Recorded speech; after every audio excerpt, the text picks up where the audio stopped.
Panalangin para sa kagalingan. O mapagmahal na Padre Pio, inialay mo ang iyong buhay sa paglilingkod sa Diyos at sa tao. Buong puso mong tinanggap ang sakit at hirap na dulot ng mga sugat ng Panginoon na sa iyo ay nalimbag. Dinggin mo po ang aming panalangin. At tulungan mo po kaming matamo ang milagro ng kagalingan sa aming sakit at karamdaman. Idampi mo po sa amin ang iyong mapaghimalang kamay na taglay ang sugat ng aming manliligtas. Idinudulog ko din naman sa iyong pamamagitan ang kagalingan ni. Banggitin ang pangalan.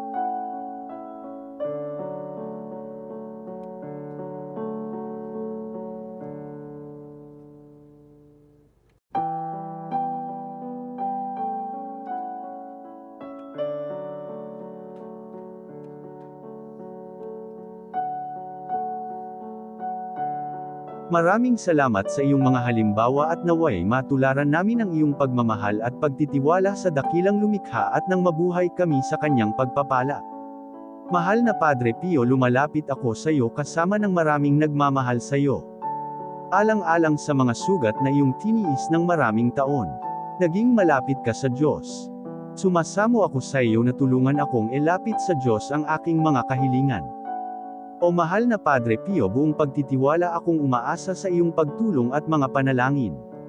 Upang itaas sa Diyos Ama ang aking mga kahilingan at mga himala at pagpapalang aking kinakailangan. Bangitin ang inyong mga kahilingan.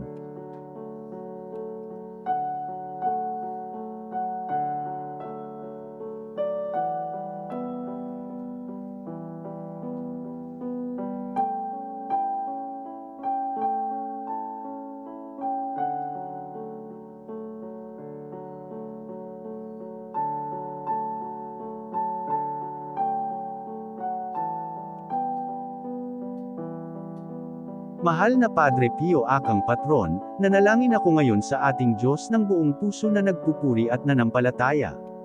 Napakinggan ang aking pakiusap sa araw-araw na ibigay sa amin ang himalang paggaling ng aking mahal sa buhay sa kanyang sakit. Sa pamamagitan ng pamimuntuho at pananalangin aking isinasagawa ngayon ng buong kapakumbabaan. Gumawa nawa ng himala at milagro sa aking buhay at sa mga mahal ko sa buhay. Ang ating maawaing Diyos na si Hesukristo. Mahal na Padre Pio, aking patron, nanalangin ako ngayon sa ating Diyos ng buong puso na nagpupuri at nanampalataya. Napakinggan ang aking pakiusap sa araw-araw na ibigay sa amin ang himalang paggaling ng aking mahal sa buhay sa kanyang sakit. Salamat sa pagdinig ng aking mga panalangin, buong puso akong magtitiwala sa lahat ng iyong mga plano, sa ngalan ni Jesus. Amen.